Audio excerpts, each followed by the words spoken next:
Hi, I'm Jared Falk, and today I'm going to show you exactly how I tune my bass drum. Now, the reason I say show is because everyone tunes their bass drum a little bit differently, and some drummers will say you must do it this way, and some drummers will say you must do it this way, but really, we all have our own unique sound, and we all do things a little bit differently. So I'm not necessarily going to teach you how to tune the bass drum, I'm just going to show you how I tune mine. So I hope that makes sense. First of all, you'll notice here I'm using an Evans EMAD drum head. Now I'm going to actually be replacing this drum head with the exact same head. Okay, now an EMAD is a 10 mil head, one ply, and it actually has an external interchangeable dampening system. I hope that made sense there. Which means it has these rings that you can put on the outside of the drum, and I can choose to have this size of ring, or I can choose to have a larger ring, okay? I actually don't need this in here anymore because I'm going to take this off anyway.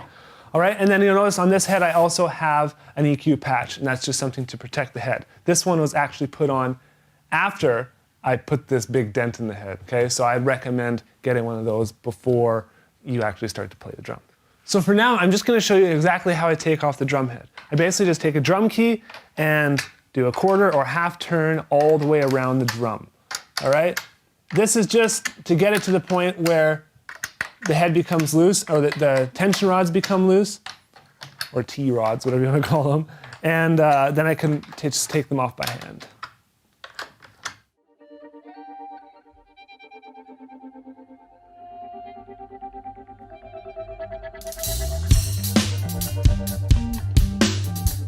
All right, now that I've loosened all the tension rods, I'm basically just going to take them all off, okay?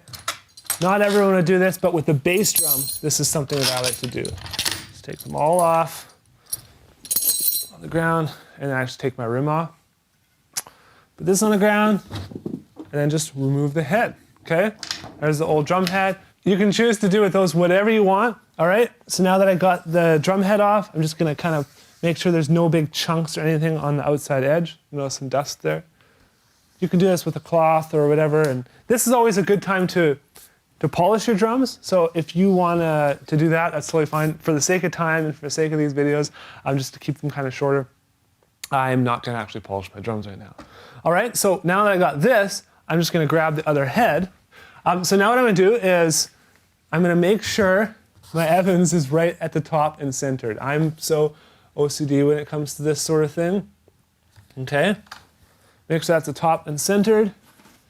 Now, when doing the bass drum, a lot of bass drums actually have a little piece of rubber on here, and this is where the bass drum actually clamps to the rim.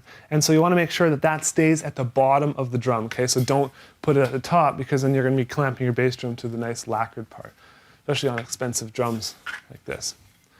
Okay, so now make sure that's right on the bottom. Centered. I usually look in between, there's two lugs here, so if I just center it in between there, I know that that's where the bass drum is going to sit, and that's where the pedal is actually going to clamp. Okay? So there we go. Now, as far as seating the drum head, this is something we do, this is something I do with snare drums, where I put my fist in the middle and actually stretch the drum head. I'm not going to do that with the bass drum head. I never really do. Some of you guys might say, oh, that's wrong, you should do it. And that's fine. If you want to do it, go ahead and do that. So now I'm just going to put these all back on top. All right, and I'm just going to hand tighten them as tight as I can go, just with my hands. Now it's important, you guys, if you, a lot of these have washers on there. You see like a little plastic washer here, okay? Make sure that when you take off the drum, you don't ever lose any of this stuff, okay? This stuff is what keeps the tension, what holds the tension, and it's all kind of necessary to keep your drums in tune, keep your drums sounding the best.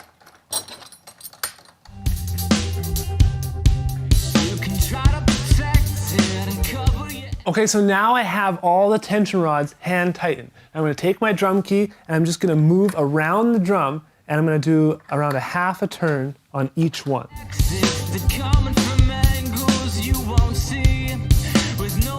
All right, now with bass drum tuning, you don't necessarily want to always tune to a tone like we do with toms, or even sometimes we do with our snare drum and stuff. We more want that kind of low-end thump, or that oomph, right? And so you don't want to just crank it up as tight as you can go. You want it to have a lot of flex.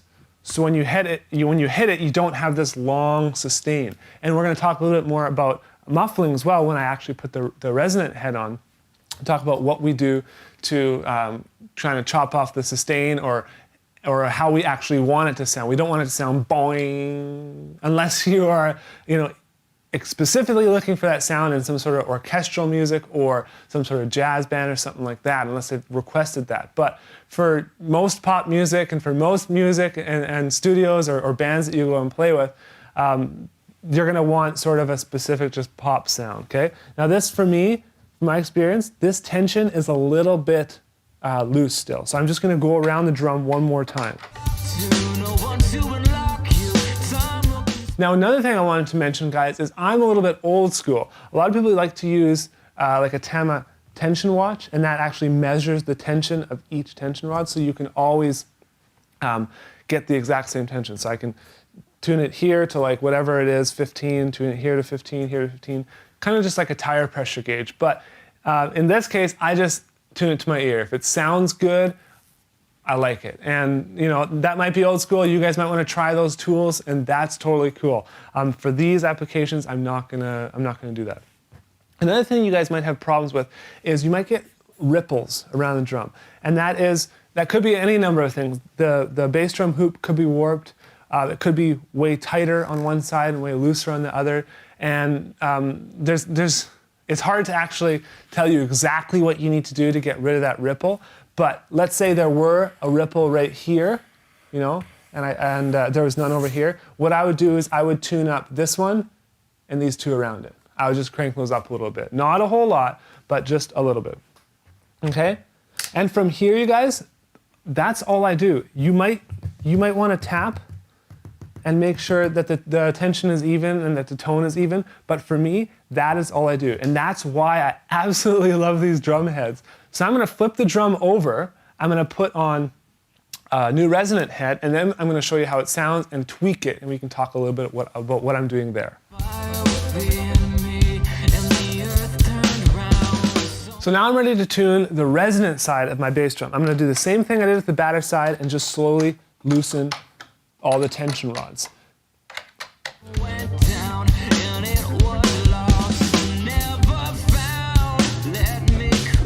Okay, so now that I have all the tension rods off, I'm just gonna remove the old drum head.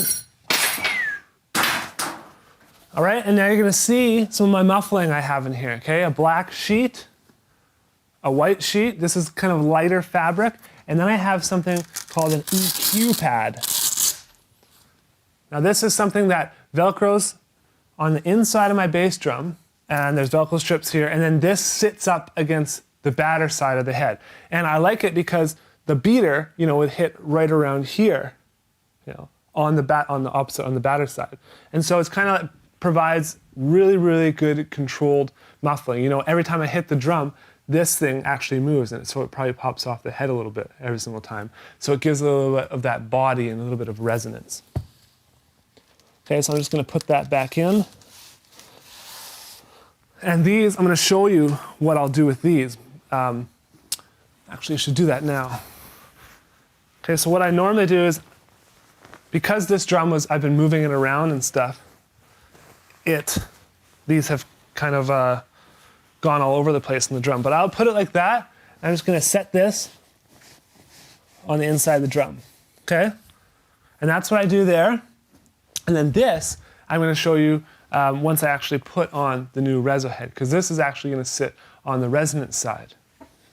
Now, the resonant side head I'm using is an EQ3 Evans resonant head, and this is a 1-ply 7mm drum head. Okay. Now it also has a ring, an internal kind of dampening ring. This is just to kind of control the overtones, because what I find happens with the resonant heads is you sometimes get this kind of waffly sound. You know what I mean? Like every time you hit the drum. And so I think this ring really kind of helps control that.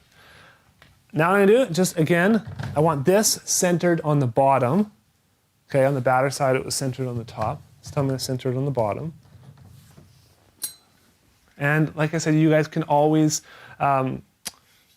polish your drums at this time. It's a great time to do that. Okay, so put that on. Now let's put the T-rods back on. Okay, so this just fell out. Like I said about these, let's make sure that we keep that washer on there. Now, just like the batter side, we're gonna hand tighten all these.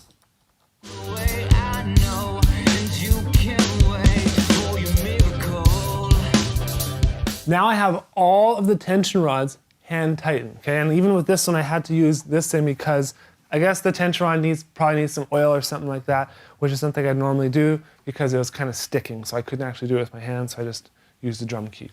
Now, one thing I want to say about the resonant head is I like to tune it higher than the batter head. And that's fine. What I find is if it's too loose, you kind of get that waffly sound that I was talking about earlier. And so I like to tune it up a little bit higher, get a little bit more tone out of the drum, a little bit more body, I find. And then I actually put this on the inside. I'll do it once I set the drum down. I put this on the inside and it sits against this side of the drum head. And I just think it controls it really, really well. It's still, the drum still has a lot of body, a lot of tone, and a ton of punch, okay? So now that I got these hand tightened, I'm gonna go around, just tighten these up.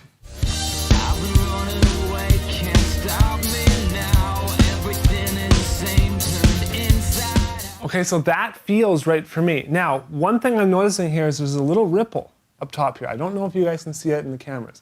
And this is something I talked about on the batter side. Because of the external dampening system that the EMAD comes with, you don't even really notice it and it's never really an issue. But on these single ply heads, without any sort of external dampening stuff on the outside, you sometimes will get these ripples. Now to get rid of that ripple, here, all I do is I'll tighten this one a little bit.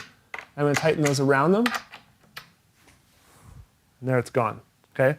So there's not like massive adjustments to fix a minor problem, okay? And that feels right for me. Now you can, again, go around the head and tap. For me, that's not what I do with the bass drum stuff. And you guys, you know, haters might be hating, you guys might be, some of you guys might just, can't wait to comment and tell this guy how much he's doing this wrong. Well, listen to the drum. Does the drum sound good, or do you hate the sound of it? And do you think it's a result of poor tuning, that's the reason why you hate the sound of it? Or do you just don't like the way that I like to make my drum sound, or the way that my whole drum set sounds in that case, okay? And so for me, it's just personal preference. That's just the way I do it. Okay, so that sounds good. Now I'm gonna take this drum,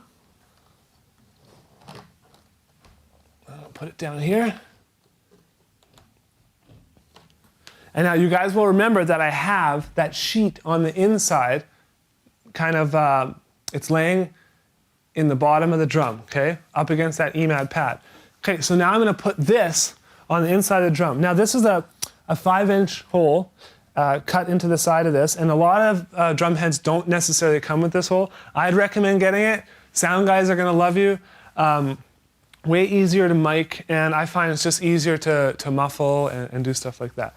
So just be very careful when putting this in. Don't just throw it in there, but then you can actually position it, you know, up against the inside of this head, okay?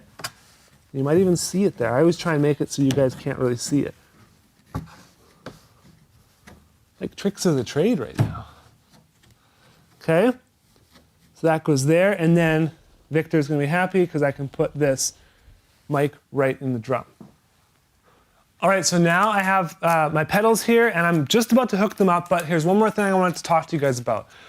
Because, you know, I know a lot of you are heavy double bass drum players, or you just like wail the kick drum, and that's kind of the way I am. I like to practice a lot of double kick, a lot of bass drum focused stuff. And so Evans has this thing called an EQ patch, and I like to put these on my drums. You'll notice in the last bass drum I had, there was almost an indent in it, and that's because when I first put on that EMAD head, I didn't use one of these, okay? And these are cheap. This is like $6. And so just put it on and, or buy this along with the head, and you will not be sorry. Your bass drum head will last longer, okay? Okay, so here's what we're gonna do here. I'm gonna throw on the pedals,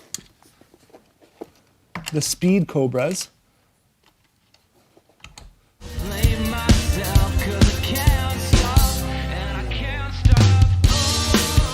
Tighten those up. Now I want to find out exactly where the bass drum beaters are landing, and I want this EQ patch to land right there, right beside them. Okay? So I'm going to take this off, the adhesive off.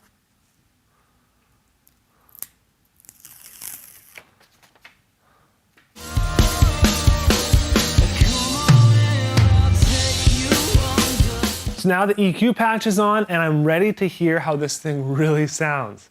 So let's give it a hit.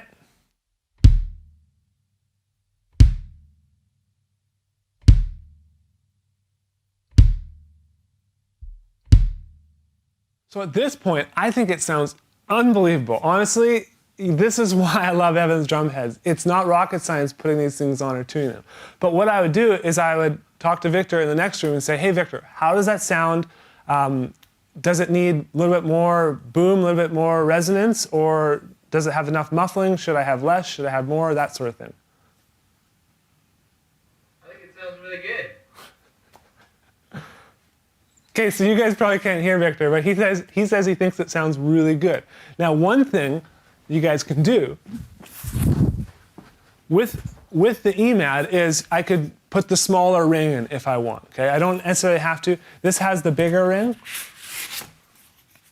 Okay, I could put this one in, which is probably what I would do to get a little bit more body and a little bit more tone. Now, you don't all have the EMAD system, and that's fine.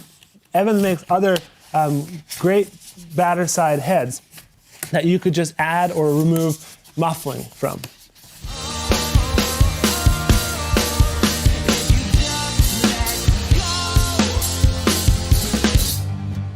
Now let's hear how it sounds with a little bit less external muffling. Sounds pretty good. So unless you're in the room, I know it's hard to hear, exactly what the drum is sounding like or how the drum is changing and stuff like that. But I hope this gave you a good indication of how I tune my drums. For those of you guys asking about, how your drum sounds so good, your drum sounds so good. It's like, I start with good drums, I put on really good drum heads, and then we have great mics and we run it through our whole audio system. Not putting tons of compression or tons of gating on them. Like, the drums sound fairly organic and very, very acoustic, very, very much like they sound if you're in the room, to the best of our abilities. All right, so that is how I tune a bass drum. If you guys have any questions, no matter where you're watching this video, please just leave them in the comments below. Okay, I'm online pretty much every day. I would absolutely love to chat with you guys about this topic. If you have any tips to add, if you do it a little bit differently or you found some cool tricks that maybe I didn't touch on today, please just share them below. That's what this is all about, sharing information, drummers, teaching other drummers, and drummers having fun together. So thanks so much for watching this video, guys, and I'll see you in the next one.